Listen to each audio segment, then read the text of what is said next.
Let's start by giving a big shout out to the globalized The Intifada crowd. You got your way. Congratulations. Hope it feels good. Because for years, citizens of Israel have had maniac jihadists driving at them and trying to mow them down on their streets. But this only got cheers from the dolts on the US college campuses and street protesters. Because first, it's the Saturday people.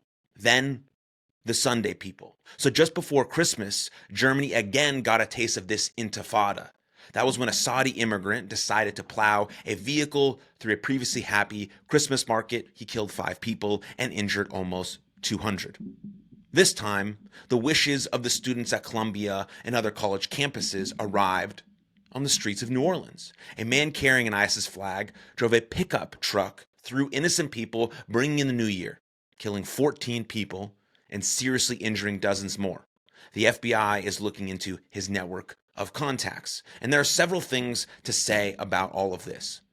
The first is that although many people hoped the threat of jihadist violence had diminished, it has not gone away. With jihadist groups running Afghanistan and Syria, among other countries, they are back in control of vast areas as they were before 9/11. And after the 2001 attacks, America vowed there should be no safe havens for terrorists. That included ungoverned or Islamic governed spaces abroad where terrorists can be trained and then come to the United States and other Western countries and carry out attacks. But today, Afghanistan, Syria, Yemen, just to name 3 countries, are places where jihadists can train and learn battlefield tactics. The second thing is that it is obvious that a considerable campaign of recruitment inside the United States is still ongoing and working. The New Orleans terrorist appears to have been radicalized while in the United States. Whether that was online or via a network within the US will soon be learned. If the New Year's attacks had not been a jihadist, but let's say had been, for instance, some far-right white supremacists, every corner of our media and politics would be rightly lining up to demand answers. We would be asking who the people were who had put such a person up to such attack, who had helped him, who had encouraged him, who has said it was all right, in fact, good to do such a thing. Even after almost a quarter of a century, it is still different with jihadists. There are too many people who think there are cultural sensitivities that have to be respected. People talk about making sure the whole communities are rightly, not smeared by association. Yet if people are worried about guilt by association, why not cut that out by being very clear indeed about the sort of people, including Muslims, who do in fact encourage terrorism? So you take the most prominent Muslim group in the United States, the Council of American Islamic Relations, or also known as CAIR. As well as being an unindicted co-conspirator of past terrorism cases, CAIR's leadership is still full of people who are not just anti-terror, but actually pro-terror. It is quite an achievement, in fact, to think about it, to lead a Muslim American organization and praise terrorism, only then to complain that too many people conflate Muslims and terrorism. Ever think you're maybe part of the problem, guys? But here is what CAIR's current executive director said about October 7th, using completely untrue and offensive language.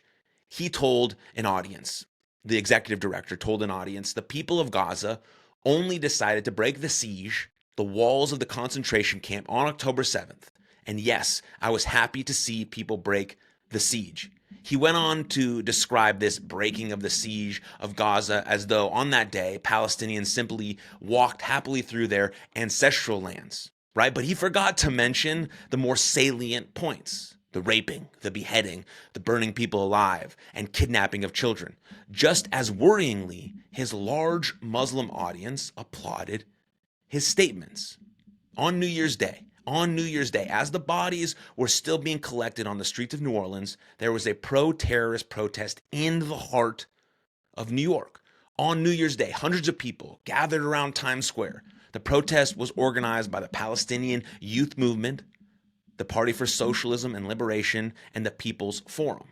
as well as participants screaming at Jews they should go back to Europe. These protesters also chanted continuously for jihad. There's only one solution, they chanted: intifada, revolution. So again, if there was some vast rally of the KKK where people praised a white supremacist hours after he had struck and told black Americans, for instance, to go to some other country, there would be zero tolerance for such people. Again, rightly so. Not only would the police step in, but I suspect incensed numbers of the public would do so as well. So why are we so craven while people in the streets and campuses of this city actually call for terrorism while the citizens in New Orleans have just suffered it?